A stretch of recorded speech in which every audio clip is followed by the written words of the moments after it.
Bien, me interesaba conversar a mí acerca de esta iniciativa que ha lanzado el gobierno sobre el servicio militar y policial obligatorio, sobre la posibilidad de que esto choque con el elemento obligatorio, con los derechos individuales de los ciudadanos. Sí, ahí hay dos campos de acción, ¿no? Digamos, el constitucional y el pragmático. El constitucional yo creo que sería muy difícil volverlo a reimplantar, si bien el Tribunal Constitucional pasado dijo que era constitucional, aunque había el voto del doctor Álvarez que dijo que era inconstitucional justamente por violentar la libertad. Hoy día sería muy difícil poder percibir que los chicos van a ser obligados a hacer un servicio militar o que van a haber levas como era en el pasado. De hecho, yo vengo de una familia militar, mi padre era militar, y el padre de mi esposa ha sido militar también, vivido en el contexto de la familia militar, conozco bastante bien y he visto cómo se hacían las levas de chico, ¿no? Sí. Eso es una cosa inconcebible ahora. Pero en el tema pragmático, hoy día el servicio militar obligatorio es una absurdo. Mantengámonos, discúlpame, todavía en el asunto principista. Es decir, constitucional es, o sería... Ha dicho el tribunal, no sé qué diría el actual tribunal, pero... Pero se podría hacer una cuestión, llevar este asunto... A través de un amparo probablemente sí, ¿no? Pero yo creo que, digamos, desde el punto de vista constitucional, quien ama la libertad, quien cree en la libertad de la persona, no puede estar de acuerdo con un servicio militar obligatorio, compulsivo, en donde a los chicos se les saque de su casa o de la universidad o del colegio para llevarlos a un cuartel a hacer cosas que no quieren hacer. Así es. Pero además, desde el punto de vista pragmático, es absurdo. El ejemplo más claro es la Guerra de las Malvinas. Un ejército profesional inglés de pocos soldados, pero muy bien preparados, y un ejército de conscriptos argentinos mal preparados. Al final, ¿quién ganó? Los argentinos decían que disparaban y veían cómo caían los ingleses y luego se levantaban. Claro, tenían chalecos antibalas, ¿no? Entonces, el ejército es una profesión también, o la Fuerza Armada. Y no tiene sentido que una economía social de mercado como la que queremos tener, tengamos un servicio, digamos, obligatorio. Hay que sacar la Fuerza Armada al mercado. Y lo que tendría que hacerse es hacer un ejército profesional. Es decir, ¿cuánto se paga un obrero por trabajar? ¿Cuánto se le paga a un soldado por estar en el servicio militar voluntario? Y que sea una profesión para el que quiera. Eso es mucho más práctico, mucho más eficiente y mucho más poderoso que un servicio militar de conscriptos.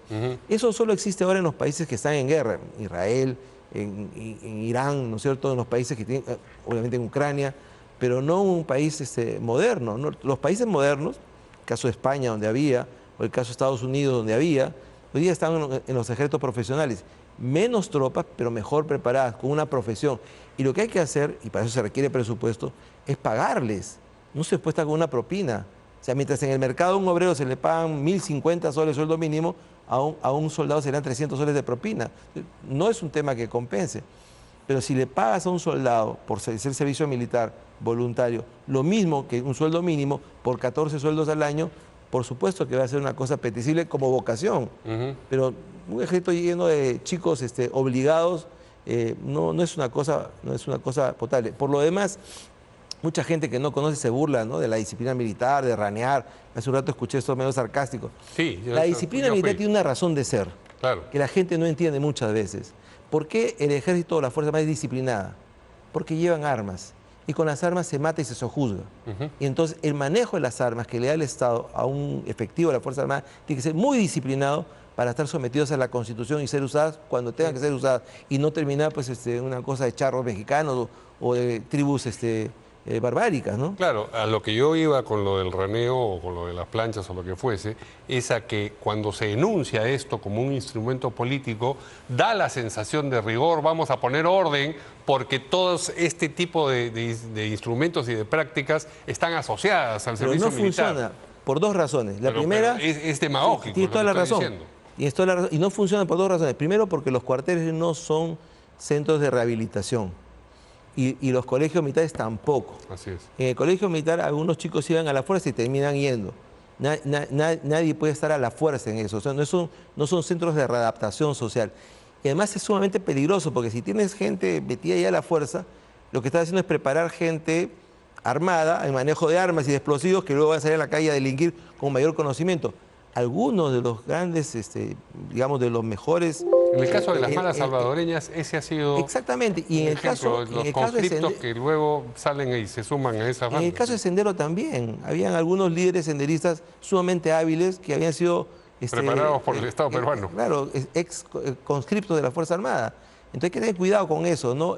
Lo que pasa es que yo siento que dan manotazos de gado, ¿no? ¡Pena de muerte! ¿No? La pena de muerte, como si fuera una solución. Palos de ciego, ¿no? Así es. O vamos a juntar a una Fuerza Armada, o que salgan los soldados. ¿Qué fuerza disuasiva frente al sicariato de la situación? Tienen 4 o 5 soldados en Larcomar con fusiles, que no se pueden usar, porque el fusil es un arma poderosa. Claro. Y además es impráctica. Y no pero nuevamente da la idea de rigor, de severidad. Da la idea momentánea. Que no me parece bien, digo, eso es lo que está detrás y por lo demás, la voluntad de mover estas caro, emociones. Logísticamente es caro, hay que mover 3 grupos de soldados, hay que darles comida, hay que darles movilidad, hay que pagarles lo que están haciendo ahí. No es un tema fácil decir sacar a la Fuerza Armada. El tema pasa por otro lado. No puede ser posible que el otro día frente al aeropuerto vean 2 kilómetros de carros atascados y ni un policía. Entonces, ¿qué podemos hacer con eso? Una idea, yo creo, mucho más sugerente sería municipalizar la dirección del tránsito. Para dirigir el tránsito en una calle no se requiere una pistola. Sí. En muchos países está a cargo de la policía municipal, que no está armada, no se requiere para dirigir el tráfico, ¿no es cierto?, tener una pistola al costado. Así es. Ese es un tema. Y el otro tema es el hecho de que hay un comunicado de la DOGE, a veces nosotros hemos colaborado con ellos, pero que se oponen a que los serenos tengan armas no letales paralizantes. ¿Por qué? Yo siempre he escuchado eso desde la Fuerza Armada. La DOGEN es la Asociación de Oficiales Generales de la Fuerza Armada y Policial. De retiro. Sí. ¿Por qué?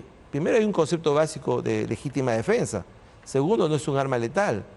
Y tercero, ¿cómo nos van a defender en la calle si no tienen con qué defendernos? ¿No es cierto?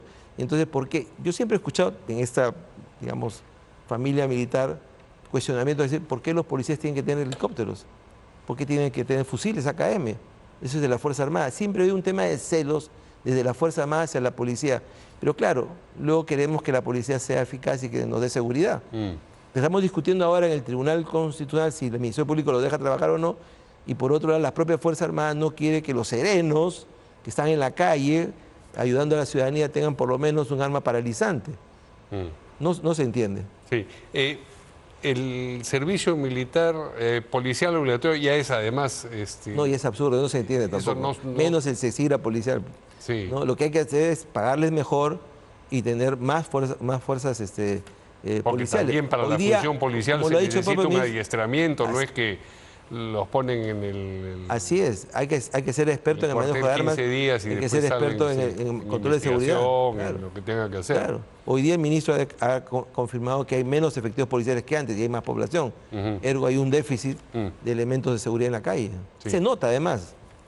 Finalmente quería conversar sobre otro asunto y es esta iniciativa ya aprobada en primera votación, pero con 37 votos nada más en el Congreso, que tiene que ver con la libertad de prensa y la libertad de información en última instancia, que aumenta las penas para los casos sobre todo de difamación, me imagino, y también la manera de rectificarse sin siquiera poder constatar de si lo que se dijo en origen es verdad o no es verdad. Se reclama que eso no es constitucional. ¿Tú qué dices? Claro, no solamente no es constitucional, sino que no es pragmático. Es otro, digamos, palo de ciego también. No, un palo que busca... Sigue siendo un palo de ciego. Decía hace días acá Cecilia Valenzuela. Y hemos estado acá en esta mesa discutiendo otros proyectos también. Los políticos a veces no entienden que no tienen que estar contendiendo con la prensa. Claramente es una amenaza. ¿Por qué? Porque la ley dice que una pena más de 4 años puede ser efectiva. Es decir, te suben la pena de 3 a 5 años, adentro. Obviamente tienes el riesgo de que vayas a la cárcel, ¿no? Claro. Entonces, es sin duda alguna una represalia a la prensa, es una represalia, una amenaza. No debería pasar. Y de hecho hay algunos congresistas que están en contra de esto, ¿no? Sería un tema absurdo, digamos, tratar de amedrentar la prensa no se va a amedrentar con eso ni va a dejar de investigar. Es una respuesta política muy, muy torpe. Ok, pero me interesaba la dimensión constitucional de este asunto, porque quienes se oponen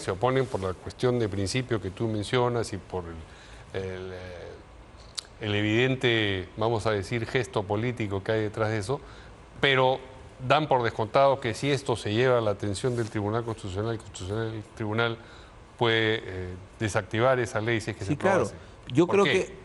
que digamos, los problemas constitucionales se confrontan a dos o más derechos, ¿no? En este caso, el derecho a la información y el derecho a la intimidad. Y es doctrina más o menos universal que con los personajes públicos decae el derecho a la intimidad y sube el derecho a la información.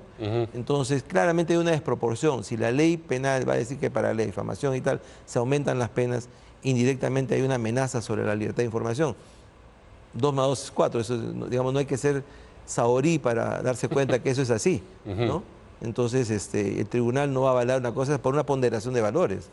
¿Tú piensas que este tribunal, si fuese, o si frente a este tribunal fuese llevado este asunto, diría, esto no va? No me queda ninguna duda. Ninguna duda. Ninguna duda, porque, digamos, aparte de la calidad de los integrantes, es un principio básico, es una cosa obvia que el Congreso está tratando de amenazar a la libertad de prensa, que es un valor esencial en la democracia. Lo que pasa es que no les gusta, pues no les gusta lo que aparece, no les gusta que destapen las cosas, no les gusta que levanten debajo de los tapetes, que vean lo que se ha barrido, No, sí, claro. o no les gusta que abran una historia clínica para ver qué pasó cuando han dicho que no ha pasado, ¿no? Entonces, pero finalmente, como tú bien sabes, la prensa está hecha para decir lo que al poderoso no le gusta que diga, ¿no? Es parte esencial de la vida democrática, no el sojuzgamiento, no digamos, la contención de la información.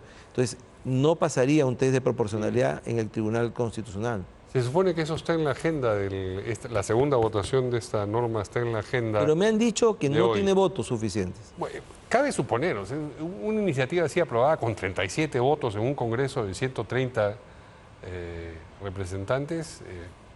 De cuando en cuando mandan sus mensajitos, no, mira, ponen su luz ámbar, su luz roja, mira. Pero la verdad es que es bien absurdo, ¿no? Improbable, piensas tú. Totalmente, ¿no? Como la vez pasada discutimos también otra ley parecida, aposté a que no se iba a aprobar y no se aprobó, y lo podría apostar, porque no tiene mucho sentido. Bueno, si es así, entonces a lo mejor ni siquiera lo llevan a segunda votación, porque eso puede ocurrir, ¿no? Podría ocurrir que puede ocurrir que se deje dormir se muera por eternamente una segunda inanición. votación. Sí, si no sería segunda votación. No hay una obligatoriedad de aquello que se votó en primera. No, si no hay votos suficientes no lo pueden llevar.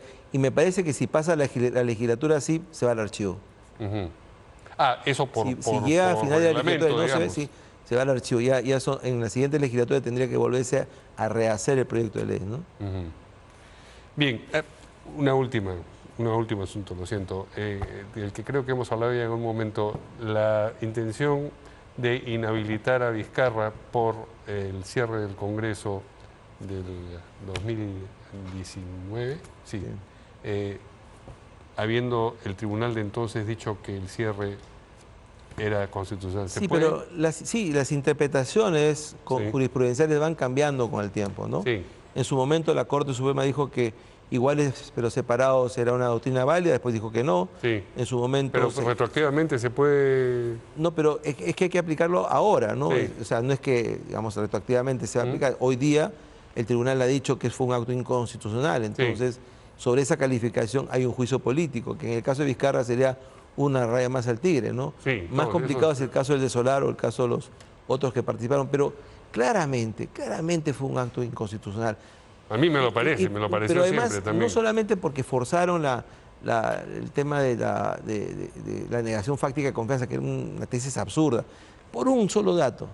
El artículo 110 de la Constitución dice ministerial. que el acto presidencial no vale y es nulo sin refrendo ministerial. ¿Quién refrendó el cierre del Congreso? Claro, eso ya también se ha ventilado Así que, largamente. Por ahí yo creo que además digamos, es obvio que el Congreso va a sancionar esto El mensaje es claro, no se pueden jugar con las normas constitucionales ni se pueden falsificar este tipo de interpretaciones. De hecho, Castillo lo quiso hacer y el mismo personaje que crea para Vizcarra la negación fáctica de confianza aparece en el Consejo de Ministros de Castillo con la misma expresión. Y eso es lo que el tribunal le hace una medida cautelar. Dice, no es posible, no existe la negación fáctica de confianza.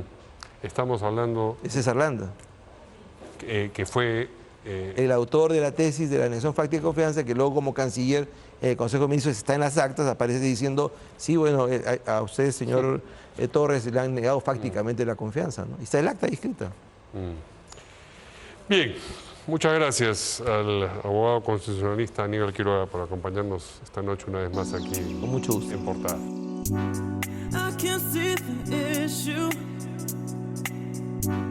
Yeah, believe me, I need to keep myself alive. But I